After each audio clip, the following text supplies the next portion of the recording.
time and money than what traditional colleges require. Charlie Turner, MarketWatch.com on WBZ News Radio 1030. WBZ News Time 9:09. The surviving suspect in the marathon bombings, Zohar Zinayev, remains hospitalized at Beth Israel this morning. Interrogators are waiting to speak to him, but for now they cannot. CBS Dean Reynolds has more. Doctors at Beth Israel Deaconess Hospital say Tsarnaev is in serious condition, under armed guard and unable to speak for now. But a special federal interrogation team for high-value suspects will introduce themselves to him when he improves. Governor Deval Patrick said the motive remains the mystery. I think all of the law enforcement professionals are hoping for a host of reasons that the suspect survives, because we have a million questions. Survivors of the Boylston Street violence on Monday are at Beth Israel, the same facility as the bomber. Some 50 of them being treated there for their injuries.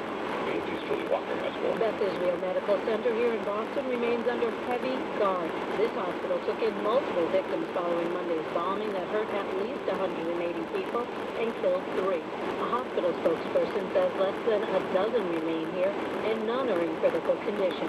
5 other area hospitals are also treating victims, with very few listed in critical condition at this point. At Beth Israel, Julie Walker, Boston. The fastest runners have already crossed the finish line in London, where the first major marathon since the bombings in Boston got underway this morning. Some 36,000 runners taking part there. I'm Vicki Barker at the London Marathon. The race began with 30 seconds of silence for the people of Boston, and many of the runners are wearing black ribbons. But the mood along the route is celebratory. People say they're not going to let last week's tragedy keep them away, keep them from enjoying this day. Ethiopia's Sergei Kabidi won the men's division in London. Kenya's Priska Zeptu was first for the women. At Fenway Park yesterday. A surprise guest, Neil Diamond, singing his Fenway anthem, Sweet Caroline, in the outfield grass, middle of the 8th inning. Been a tradition at the park since 2002 to sing that song. Prior to the game, the Red Sox honored police officers and first responders to the attack. Governor Deval Patrick, Police Commissioner Ed Davis, among those in attendance. And at the Garden before the Bruins game, ladies and blue, Crystal Campbell, Martin Richard, MIT police officer Sean Collier. The voice of public address announcer Jim Martin at the Garden, reading the names of those killed in Monday's attack. The game on Friday was postponed until yesterday against the Pittsburgh Penguins. WBZ News Time 9:12. We get details on all the sports going on this morning from the AceTicket.com sports studio.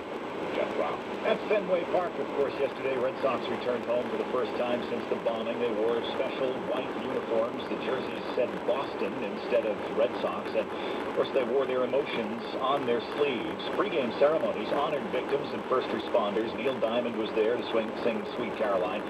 And as if right on cue, Daniel Nava then came up after the singing of Sweet Caroline and hit a 3-run homer. Put the Sox in the lead for good. They beat the Royals 4-3.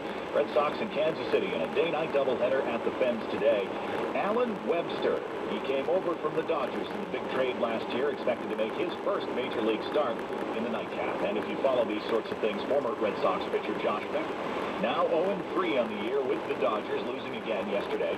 Celtics opened the playoffs in New York against the Knicks, did not fare too well, especially after halftime. This is Coach Doc Rivers. The biggest part of the game was the beginning of the third quarter. We came out flat for whatever reason. It's almost like we put so much emotion into the game that we just didn't have a lot left. Carmelo Anthony, too much for the Celtics, 36 for the Knicks. They won 85-78. Game 2 Tuesday at Madison Square Garden.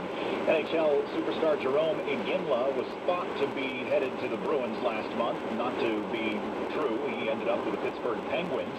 And the Penguins visited the Garden yesterday, and Iginla got the game winner. 3-2 the final. 5 games left in the season for the Bruins, starting today with the Panthers at the Garden. And that is sports. I'm Jeff Brown, WBZ News. Whatever they thought they could ultimately achieve, they've already failed. They failed because the people of Boston refused to be intimidated. This is WBZ News Radio 1030. WBZ News Time, 9 on 13. Traffic and weather together. The Subaru dealers of New England all-wheel drive. Traffic on the 3s. What's it look like on the roads, Nicole Davis? Well, right now, Ben, it's looking very quiet, all things considered. This traffic is brought to us by Subway. And, of course, if you see something, a backup, something in the road, a crash, give us a call. The BC phone force number for your phone, if you want to save it, 617-701-1030.